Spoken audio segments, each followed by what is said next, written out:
There's no feeling more intense than starting over.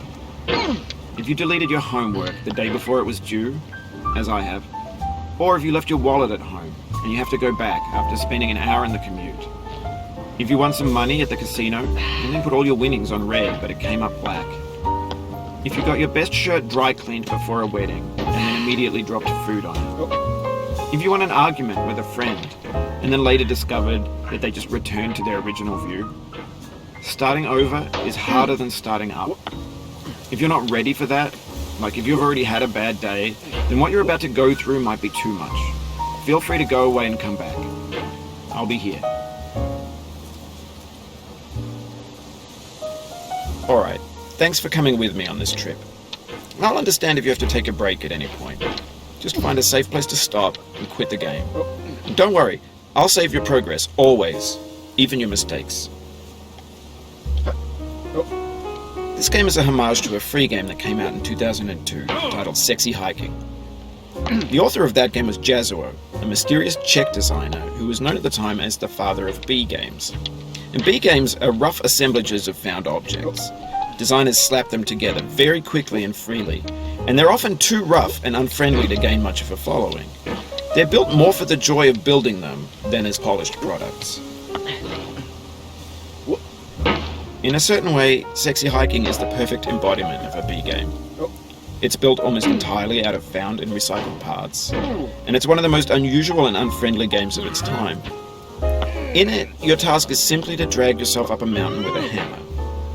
And that act of climbing, in the digital world or in real life, has certain essential properties that give the game its flavor. No amount of forward progress is guaranteed. Some cliffs are too sheer or too slippery, and the player is constantly, unremittingly in danger of falling and losing everything. Anyway, when you start Sexy Hiking, you're standing next to this dead tree that blocks the way to the entire rest of the game.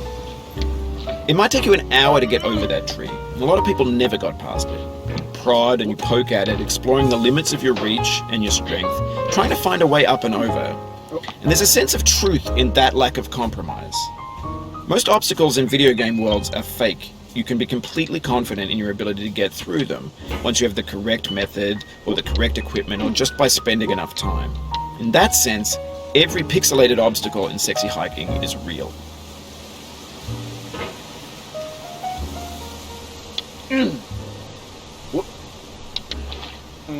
Oh, you just lost a lot of progress. That's a deep frustration, a real punch in the gut.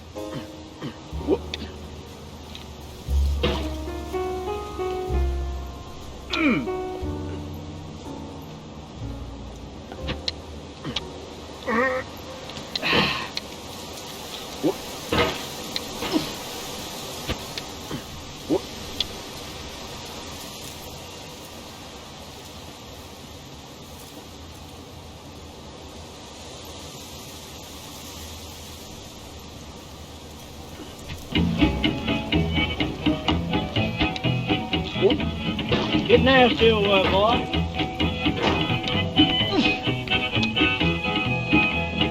Going down the road feeling bad. I'm going down the road feeling bad. Going down the road feeling bad, and I ain't going to be treated this way. The obstacles in Sexy Hiking are unyielding, and that makes the game uniquely frustrating. But I'm not sure Jazuo intended to make a frustrating game.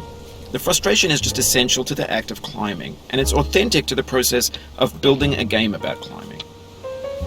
A funny thing happened to me as I was building this mountain. I'd have an idea for a new obstacle, and I'd build it, test it, and it would usually turn out to be unreasonably hard. But I couldn't bring myself to make it easier. It already felt like my inability to get past the new obstacle was my fault as a player rather than as a builder. Imaginary mountains build themselves from our efforts to climb them, and it's our repeated attempts to reach the summit that turns those mountains into something real. When you're building a video game world, you're building with ideas, and that can be like working with quickset cement. You mold your ideas into a certain shape that can be played with, and in the process of playing with them, they begin to harden and set until they're immutable, like rock. And at that point, you can't change the world, not without breaking it into pieces and starting fresh with new ideas.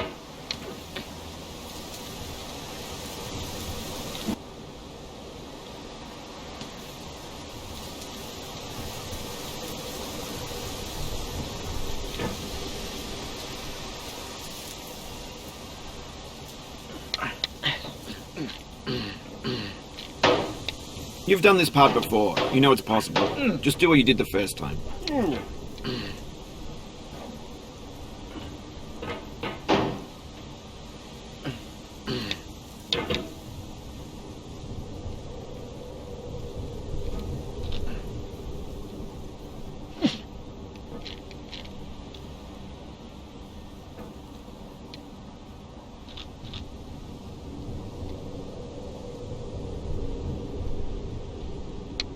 For years now, people have been predicting that games would soon be made out of prefabricated objects, bought in a store and assembled into a world. And for the most part, that hasn't happened, because the objects in the stores are trash. I don't mean they look bad or that they're badly made, although a lot of them are. I mean they're trash in the way that food becomes trash as soon as you put it in the sink. Things are made to be consumed and used in a certain context, and once the moment is gone, they transform into garbage. In the context of technology, those moments pass by in seconds.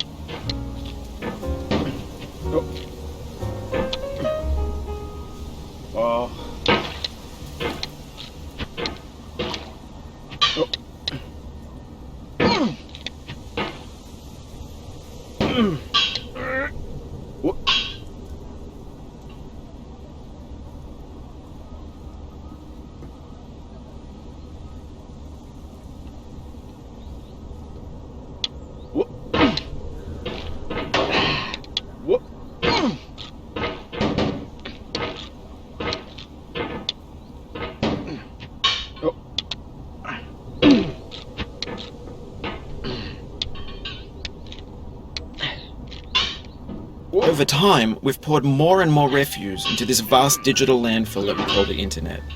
It now vastly outnumbers and outweighs the things that are fresh and untainted and unused. When everything around us is cultural trash, trash becomes the new medium, the lingua franca of the digital age.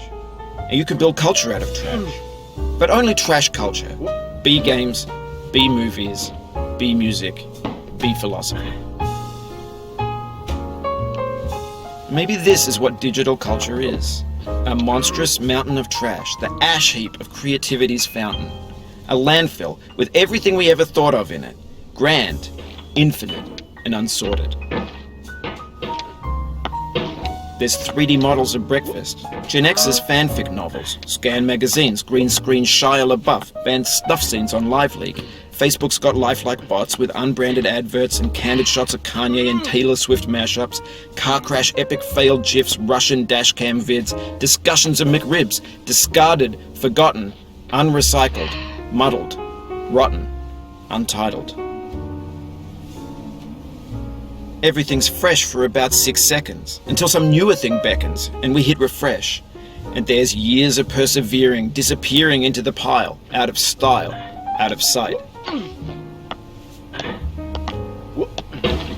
In this context, it's tempting to make friendly content that's gentle, that lets you churn through it but not earn it.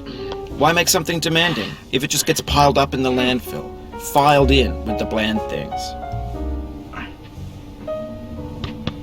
When games were new, they wanted a lot from you.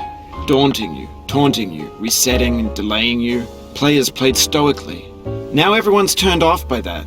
They want to burn through it quickly, a quick fix for the fickle, some tricks for the clicks of the feckless. But that's not you, you're an acrobat. You could swallow a baseball bat. Now I know, most likely you're watching this on YouTube or Twitch, while some dude with 10 million views does it for you, like a baby bird being fed chewed up food. That's culture too. But on the off chance that you're playing this, what I'm saying is, trash is disposable, but maybe it doesn't have to be approachable. What's the feeling like? Are you stressed? I guess you don't hate it if you got this far. Feeling frustrated? It's underrated.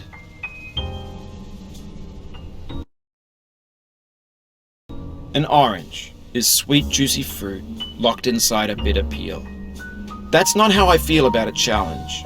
I only want the bitterness. It's coffee, it's grapefruit, it's licorice.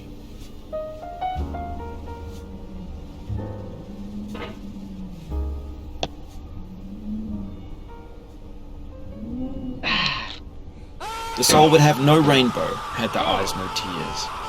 John Vance Cheney.